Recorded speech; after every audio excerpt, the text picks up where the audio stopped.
Why you kill my daughter? What is the problem? Why kill my daughter? In January 2022, the brutal murder of 19-year-old medical student Armina Hayat in Sydney, Australia, shocked the nation. The details of the crime were deeply disturbing. Armina was killed by her husband, Miraj Zafar, who attempted to dispose of her body in a bathtub filled with hydrochloric acid. This horrifying case not only devastated her family and friends, but also sparked discussions on domestic violence and the importance of early intervention in abusive relationships. Armina Hayat was a gifted and determined young woman with a clear, unwavering vision of becoming a doctor, a calling that combined her innate intelligence with an equally profound passion for helping others. From an early age, she demonstrated an exceptional aptitude for her studies, showing a remarkable ability to grasp complex scientific concepts while maintaining an empathetic outlook on life. Her journey into medicine was not merely an academic pursuit. It was a deeply personal mission fueled by a genuine desire to alleviate suffering and improve the lives of those around her.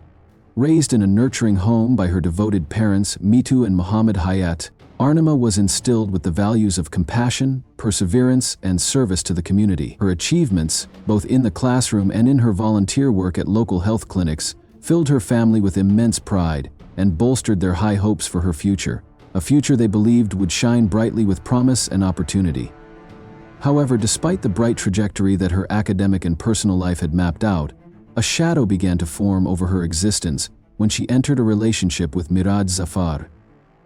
Miraj, a 20-year-old man who initially seemed to embody the qualities of charm and genuine affection, quickly became a significant part of her life. Their connection was instantaneous and intense, leading them to marry in a private Islamic ceremony in October 2021, a day that, at first glance, heralded the start of a promising new chapter.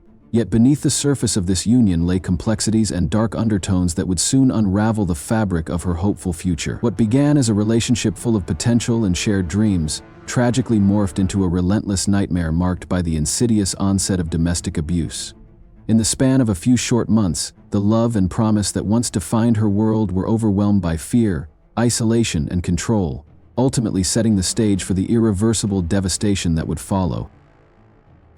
According to her close friends, Armina had been experiencing domestic violence For months, Armina endured relentless abuse at the hands of Miraj Zafar. What had initially seemed like a loving relationship soon turned into a suffocating prison of control and fear. She confided in those closest to her, whispering truths too painful to say out loud.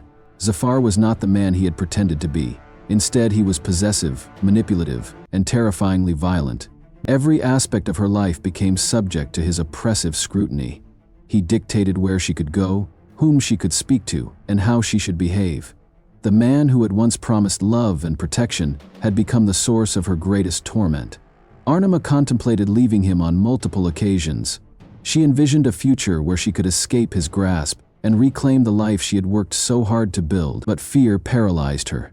Like so many victims of domestic abuse, she felt trapped in an endless cycle of hope and despair. Perhaps he would change. Perhaps if she complied, the violence would stop. Perhaps if she stayed quiet, she could keep herself safe. These thoughts haunted her, convincing her to remain silent, to endure, to survive. Tragically, despite the overwhelming suffering she endured, she never reported the abuse to the authorities. As time passed, Zafar's grip on her life tightened. His possessiveness morphed into something more sinister, more calculated. He isolated her from her friends and family, severing the support systems that might have given her the courage to break free. He monitored her movements, obsessively, questioning her every action, suffocating her under the weight of his paranoia. His temper was unpredictable, a storm that could erupt without warning. Each outburst was more terrifying than the last, a violent reminder of the power he held over her. Despite the clear warning signs, Armina suffered in silence.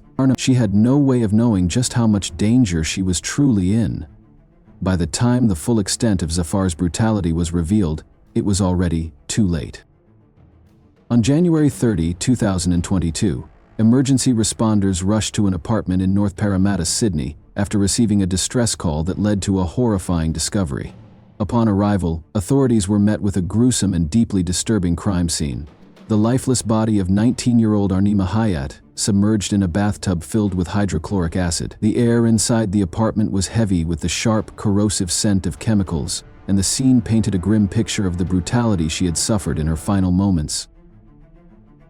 Investigators immediately began piecing together the details surrounding the heinous crime. It didn't take long for authorities to determine that Miraj Zafar, Arnima's husband, had already fled the scene before first responders arrived. The apartment bore no signs of forced entry, indicating that she had likely let him in willingly or that he had been living there. As forensic experts examined the evidence, a chilling revelation emerged. Zafar had purchased a substantial quantity of hydrochloric acid prior to the attack, strongly suggesting that the crime was premeditated rather than an impulsive act of violence. He had deliberately planned to use the acid in an effort to dissolve her remains, destroy evidence, and conceal the true nature of his crime. The horrifying nature of the crime sparked immediate action from law enforcement, who launched a nationwide manhunt for Zafar. Given the calculated brutality of his actions, police feared he had gone into hiding, possibly attempting to flee the country. The urgency of the case led to heightened media coverage, and Zafar's name and image were quickly circulated across news outlets, urging the public to report any sightings. However, less than 24 hours later, Miraj Zafar turned himself in at a Western Sydney police station. Whether it was the overwhelming pressure of the manhunt, fear of being captured, or legal counsel advising him to surrender remains unclear. Regardless, his decision to turn himself in did not lessen the severity of his actions. Upon his arrest, Zafar was charged with the brutal murder of Armina Hayat. Arnima's parents were left devastated by the horrific murder of their beloved daughter. In court, her father, Mohammed Hayat, broke down as he spoke about the pain of losing her in such a brutal manner. The family struggled to comprehend how someone who claimed to love Armina could commit such an inhumane act. Her parents later called for stronger domestic violence laws in Australia, emphasizing the need for early intervention and more support for victims. They urged other women in abusive relationships to seek help before it's too late. Arnima's case served as a wake-up call to many. She was a bright, young woman with a promising future, yet she fell victim to the hands of an abuser. Her story resonated deeply with the public, highlighting the silent suffering of many domestic violence victims. Zafar initially pleaded not guilty and attempted to delay legal proceedings, prolonging the family's agony. However, after nearly 3 years of intense court battles, he finally admitted to the crime and pleaded guilty to murder in December 2024. Prosecutors presented overwhelming evidence that proved the murder was premeditated. His purchase of acid, his history of controlling behavior, and his failed attempt to flee all pointed to a deliberate and calculated act. On December 19, 2024, the court sentenced Zafar to 21 years and 6 months in prison. His non-parole period was set at 16 years, meaning the earliest he can be released is in 2038. During the sentencing, the judge condemned his actions as cruel, calculated, and deeply disturbing, highlighting the level of malice involved in the crime. Despite the sentencing, the pain for Arnima's parents remains immeasurable. They express that no punishment could ever bring their beloved daughter back. The tragic case serves as a painful reminder of the devastating consequences of domestic violence and coercive control. Arnima's family hopes that her story will raise awareness and prevent similar tragedies in the future.